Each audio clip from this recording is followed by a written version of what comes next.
दोस्तों, हिमालय की गोद में तिब्बत के सुदूर हिस्से में बसा एक गांव, जिसमें एक परिवार खुशियों के साथ रह रहा था। उन्हें यह कोई अंदेशा भी नहीं था कि उनके सिर पर मौत का तांडव मंडराने जा रहा है। असल में उस परिवार के मुखिया के बेटे की शादी थी। वे इतने खुश थे कि उस छोटे से गांव से भी करीब 100 लोगों को अपने यहाँ निमंत्रण देकर बुला लिया था। वहां पर शादी के मंगल गीत गाए जा रहे थे, सभी हर्षोल्लास से झूम रहे थे। लेकिन इस शादी वाली जगह से मात्र कुछ ही दूर पर 16 वर्षीय लड़का क्रोध और दृढ़ता के कारण तांत्रिक क्रियाओं में व्यस्त था। उसके कमरे में अंधेरा था, सामने कुछ पुतले भी रखे हुए थे और एक दीपक जल रहा था। लड़के की आंखें लाल हो रही थीं और चेहरे की नसें क्रोध के मारे खींची हुई थीं। वह लगातार अपने होठों से एक मंत्र बोले जा रहा था। जैसे जैसे समय बीतता गया, उसके मंत्रों को बोलने की गति भी तेज होती गई। उसकी आवाज भी फुसफुसाहट से बदलते हुए गर्जना में बदल गई। वह लड़का बार बार एक ही मंत्र पढ़ता और फिर मुंह से कुछ ऐसी क्रियाएं करता जो कि हम लोगों के समझ से बाहर है। ऐसा करते हुए थोड़ी देर ही बीता था कि जहां पर विवाह हो रहा था, वहां अचानक से काले बादल मंडराने लगे। वहां चारों तरफ काले बादल घिर आए और फिर अचानक ही आसमान से ओले बरसने लगे। ये ओले सामान्य से बहुत अधिक मोटे थे। एक ओला जिस पर भी पड़ जाता, उसके प्राण पखेरु उड़ जाते। देखते ही देखते बिना संभलने का मौका दिए उन सभी 100 लोगों को मौत के घाट उतार दिया और वह कमरे में बैठा हुआ 16 वर्षीय तांत्रिक खुशियां मना रहा था। कौन था वह तांत्रिक? वह तांत्रिक था मिलारेपा। मिलारेपा का नाम आज भी तिब्बत में बहुत जाना पहचाना नाम है। त्यांग न्योक हेरुका ने अपनी किताब 100,000 Songs of मिलारेपा में उसके जीवन की बात कही है और यह भी बताया है कि उसने 1,00,000 गीतों की रचना की थी। तो आखिर ये मिलारेपा कौन था, कैसे इतना खूंखार तांत्रिक बना और फिर बाद में उसके जीवन में क्या क्या बदलाव आए? आइए इसे हम इस वीडियो के माध्यम से विस्तार पूर्वक जानते हैं। दोस्तों, इस कहानी को शुरू करने से पहले आपसे छोटा सा निवेदन है कि आप कृपया इस वीडियो को लाइक करके चैनल को सब्सक्राइब कर दीजिएगा। चलिए मिलारेपा की कहानी शुरू करते हैं। दोस्तों, तिब्बत के सुदूर भीतरी हिस्से के गांव में एक बड़ा ही संपन्न परिवार रहा करता था। परिवार में खुशहाली थी और किसी भी तरह की कोई परेशानी नहीं थी। वह परिवार अपनी संपन्नता के साथ साथ अपनी व्यवहारिकता के लिए भी जाना जाता था। परिवार में पति पत्नी और 2 बच्चे, एक बेटा और एक बेटी थी। सब कुछ सही चल रहा था, लेकिन तभी एक दिन अचानक ही उनके सिर पर विपत्ति का पहाड़ टूट पड़ा। कहते हैं ना कि बुरा समय किसी की प्रतीक्षा नहीं करता। परिवार का मुखिया असमय ही किसी कारण मृत्यु को प्राप्त हो गया। उस समय के समाज में स्त्री को परिवार का मुखिया नहीं माना जाता था और बच्चे भी अभी बहुत छोटे थे। यह एक बड़ा प्रश्न बनकर सामने आ गया। जो व्यक्ति मरा था उसका एक भाई था। उसने अपनी भाभी और दोनों भतीजों से कहा कि तुम लोग मेरे साथ आकर रहो, मैं तुम्हारी संपत्ति की देखरेख करूंगा और जब बच्चे बड्ढे हो जाएंगे तो मैं उन्हें दे दूंगा। उस समय लोग बड्ढे भोले भाले होते थे, कही हुई बातों पर विश्वास कर लेते थे। उस मरे हुए व्यक्ति की पत्नी ने अपने देवर की बातों पर विश्वास कर लिया और अपने बेटे और अपनी बेटी को लेकर उसके पास रहने को चली आई। पहले तो वह व्यक्ति बड़ा ही प्रसन्न मुख होकर उन लोगों के साथ अच्छा व्यवहार करता था, उन्हें सम्मान की दृष्टि से देखता और बड़े ही इज्जत के साथ उनसे बात करता। लेकिन धीरे धीरे जब उसने पूरी संपत्ति अपने नाम करा ली, तो फिर वह उन लोगों के साथ अपमानजनक व्यवहार पर उतारू हो गया। कभी कभी लड़के की मां के साथ बदतमीजी भी कर देता और बहन को भी मारता पीटता रहता था। लड़का यह सब देखकर क्रोध से भरा रहता था। वह धीरे धीरे युवा हो रहा था, उसे यह सब बर्दाश्त नहीं हो रहा था। लेकिन उसका चाचा अब सारी संपत्ति का मालिक बनकर एक बड़ा आदमी बन गया था, इसलिए वह सीधे उससे कोई झगड़ा कर भी तो नहीं सकता था। अभी वह एक छोटा बच्चा ही तो था। जैसे जैसे उसकी उम्र बढ़ने लगी, वह चाचा से बदला लेने की सोचने लगा। जैसे ही 13 वर्ष की आयु में उसे तंत्र मंत्र के बारे में पता चला, उसे जैसे ही यह पता लगा कि यदि कोई तंत्र साधना कर लें तो बिना सामने आए ही अपने प्रतिद्वंद्वी को मार सकता है, वह 13 वर्षीय बालक अपने घर को छोड़कर तंत्र मंत्र की साधना के लिए बाहर निकल गया। वह 3 वर्षों तक भटकता रहा। अनेक तांत्रिकों के पास गया और सबसे कुछ न कुछ सीखता ही गया। उसने दृढ़ प्रतिज्ञा कर रखी थी। उसके मन में कुछ कर गुजरने की लालसा थी, इसलिए 3 वर्षों में उसने बहुत सारी सिद्धियां प्राप्त कर ली। जब 16 वर्ष का बालक सिद्धियों को प्राप्त कर अपनी माता और बहन के पास वापस आया तो उसे पता चला कि उस चाचा के अत्याचार से उसकी माँ और उसकी बहन दोनों की मौत हो गई है। अब इस बालक के क्रोध का पारा आसमान में था। एक तो यह दुख था कि मेरी संपत्ति चाचा ने हथिया ली है, और दूसरा यह कि इसने मेरी माँ और बहन को तड़पा तड़पा कर मार दिया। बालक के मन में क्रोध के बीज तो बढ़ ही चुके थे। वह सही समय की प्रतीक्षा में था और वह सही समय आ गया। चाचा के लड़के के विवाह के समय उसने देखा कि चाचा अपने लड़के का विवाह उसकी ही संपत्ति से बड़े ही जोश के साथ कर रहा है। वह नहीं चाहता था कि इस परिवार में कोई खुशियां व्याप्त हों, इसलिए उसने विवाह का दिन अपने बड़े भाई की मौत का दिन ही चुना। वह जानता था कि गांव के सभी लोग इस बात को भली भांति समझते हैं कि ये संपत्ति बड़े भाई की है, लेकिन फिर भी जैसे ही उसने संपत्ति हथिया ली वैसे ही गांव के लोग उसके पक्ष में हो गए। इस कारण से उस लड़के के मन में अपने गांव वालों के प्रति भी भयंकर क्रोध था। वह ऐसे ही समय की प्रतीक्षा में था जहां पर पूरा गांव एक साथ इकट्ठा हो।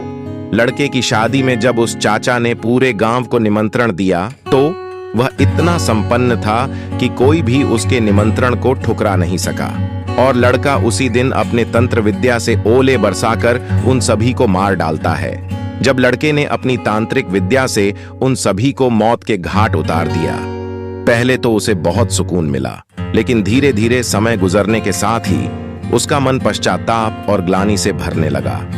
वह बार बार यही सोचता कि मुझे ऐसा नहीं करना चाहिए था, मुझे क्षमा कर देना चाहिए था, क्योंकि क्षमा से बढ़कर और कोई भी शक्ति नहीं है।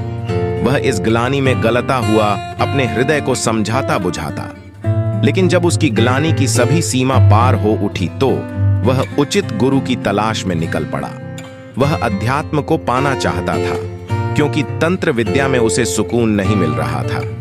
उसे आध्यात्मिक शांति की तलाश थी। वह दर दर भटकने लगा। उसे कोई भी रास्ता नहीं सोच रहा था। इसी दौरान उसे एक व्यक्ति ने मारपा के बारे में बताया कि वही उसकी मदद कर सकता है। उसके बारे में खास बात यह थी कि वह कई बार भारत की यात्रा भी कर चुका था। वह मशहूर गुरु नरोपा का शिष्य था। वह कई तरह की शिक्षा प्रणालियां और लिखित ज्ञान सीख चुका था। उसने तिब्बत भाषा में अनुवाद भी किया था, जिससे उसे वहां पर अनुवादक भी कहा जाने लगा था। यह सब जानकर वह बच्चा मारपा की खोज में निकल पड़ा। वह प्रसिद्ध तांत्रिक लड़का और कोई नहीं बल्कि मिलारेपा था, जिसके बारे में आज भी लोग खुलकर बातें करते हैं। जब मिलारेपा उस शहर के पास पहुंचा जहां मारपा रहता था तो उसे कुछ बच्चे मिले। उसने उन बच्चों से पूछा कि वह अनुवादक मारपा कहां रहता है। एक बच्चे ने कहा, मेरे साथ आओ, मैं जानता हूं कि वह कहां है। बच्चा उसे एक खेत में लेकर गया जहां मारपा जमीन जोत रहे थे। मिलारेपा को देखकर मारपा ने जमीन जोतना बंद कर दिया और फिर मिलारेपा को जमीन जोतने के काम में लगा दिया और वह जुताई के काम में लग गया। कुछ देर बाद मारपा तो वहां से चला गया, लेकिन वह बच्चा वहीं खड़ा रहा। जब मिलारेपा ने जुताई का काम पूरा कर लिया तो वह वहीं एक तरफ हैरानी से भरा खड़ा हो गया, क्योंकि उसे पता ही नहीं था कि अब आगे क्या करना है। तब वह बच्चा उसके पास आया और वह बच्चा उसे मारपा के घर में ले गया। तब उसे एहसास हुआ कि वह दरअसल मारपा का ही बेटा था। फिर मारपा ने मिलारेपा से कई तरह की शारीरिक गतिविधियां करवाई। कुछ देर के बाद मिलारेपा ने झुककर मारपा से कहा, मैं आपसे धर्म की शिक्षा चाहता हूं। मैं एक ऐसी प्रणाली, ऐसी शिक्षा की तलाश में हूं जो मुझे इसी जन्म में ज्ञान दे दें और मुझे बंधन मुक्त कर दें। मैं अगले जन्म के फेर में नहीं पड़ना चाहता। मैं आपको अपना शरीर, अपना दिमाग और अपनी बोली सब कुछ अर्पण करता हूँ। कृपया इसके बदले में मुझे खाना, कपड़े और शिक्षा दें। यह वाकई एक विचित्र बात थी। अक्सर लोग ये कहते थे कि हम अपनी आत्मा देते हैं, वास्तव में गलती करते थे। आखिर जो आपकी है ही नहीं, उसे देना तो बहुत ही आसान है। उसे कह देना कि वो मैं आपको देता हूं कितना आसान है, लेकिन जो आपके पास है उसे देना बहुत ही मुश्किल है। अगर आप अपने गुरु को कुछ समर्पित करना चाहते हैं तो अपने शरीर, दिमाग और बोली से बढ़कर कुछ और हो ही नहीं सकता। मिलारेपा के बात सुनने के बाद मारपा ने उसकी ओर देखा और फिर उससे कहा, तुम अपना शरीर, दिमाग और बोली मुझे दे रहे हो। इसके बदले में मैं तुम्हें खाना और रहने की जगह ही दे सकता हूं। शिक्षा के लिए तुमको किसी और को देखना होगा, या फिर मैं तुमको शिक्षा दे सकता हूं और रहने व खाने का अपना इंतजाम तुमको कहीं और से करना होगा। यह तो तुम्हारी इच्छा पर है। यह सब सुनकर मिलारेपा ने कहा, ठीक है, मुझे आपसे शिक्षा चाहिए। मैं अपने खाने और रहने का बंदोबस्त कर लूंगा। इतना कहकर वह बाहर भिक्षा मांगने के लिए चला गया। मिलारेपा एक जोशीला व्यक्ति था और जो भी करता था उसमें कुछ ज्यादा ही कर बैठता था। वह बाहर भिक्षा मांगने चला गया और काफी दूर दूर तक भीख मांगकर एक बोरे में अनाज जमा कर लिया। दरअसल वह एक ही बार में साल भर का अनाज जमा कर लेना चाहता था, ताकि मारपा के साथ बैठकर धर्म और ज्ञान की बातें सुकून के साथ सीख सकें। उसने बहुत सारा अनाज जमा कर लिया, जिसमें से थोड़ा अनाज बेचकर उसने खाना बनाने के लिए पारंपरिक तांबे का एक बर्तन खरीदा। अनाज के भारी बोझ के साथ वह मारपा के घर वापस आया और धड़ाम की आवाज के साथ उसने अनाज का बोरा नीचे रखा। जब मारपा ने यह आवाज सुनी तब वह दोपहर का खाना खा रहा था। वह खाना खाते हुए बीच में से उठकर बाहर आया और बोला, लगता है तुम बेहद गुस्से में हो। इस अनाज के बोरे और बर्तन की आवाज से तुमने पूरे घर को दहला दिया। लगता है कि अपने चाचा के घर की तरह तुम इस घर को भी बर्बाद कर देना चाहते हो। बस बहुत हो गया, अब निकल जाओ यहां से। यह सुनकर मिलारेपा गिड़गिड़ाने लगा और कहने लगा, आपने मुझसे अपना खाना लाने को कहा था तो मैं ले आया, लेकिन यह बहुत भारी था, इसीलिए रखते समय मुझसे यह संभल नहीं पाया और अचानक बोरा नीचे आ गिरा। मारपा ने कहा, नहीं, तुम्हारे रखने का तरीका सही नहीं था। तुम खाने को इस तरह फेंक नहीं सकते। इन सभी बातों का हमेशा ध्यान रखा जाना चाहिए। लोगों के व्यवहार का इसी से समझ आता है कि वे कैसे बैठते हैं, कैसे खड़े होते हैं, कैसे चीजों को रखते हैं और किन बातों को किस तरह से लेते हैं। इसलिए मारपा ने कहा कि अब कुछ भी नहीं हो सकता है। तुमने बोरे को ठीक तरीके से ना रखकर उसे फेंका है, इसलिए या तो तुम यहाँ से बाहर जाओ या यहाँ रहकर पहले मेरे घर के काम करो, फिर मैं तुम्हें सिखाऊंगा। कई सालों तक ऐसा ही चलता रहा। मिलारेपा घर का काम करता, लेकिन दूसरे शिष्य आते और वहां चीजों को सीख कर लौट जाते।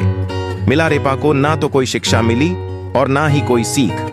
हालांकि बीच बीच में वह सत्संग के दौरान छिपकर उसके बीच पहुंच जाता और चाहता कि उसके गुरु से कुछ शिक्षा उसे भी मिले, लेकिन जब भी वह छिपकर वहां पहुंचता तब मारपा को पता चल जाता और वह अपने शिष्यों के साथ मिलकर उसकी पिटाई कर देता। ऐसा ही बहुत समय तक चलता रहा। मिलारेपा छिपकर बैठता और मारपा उसकी पिटाई करवा देता। धीरे धीरे जब बहुत समय गुजर गया तो आखिर एक दिन मिलारेपा ने मारपा की पत्नी से याचना की।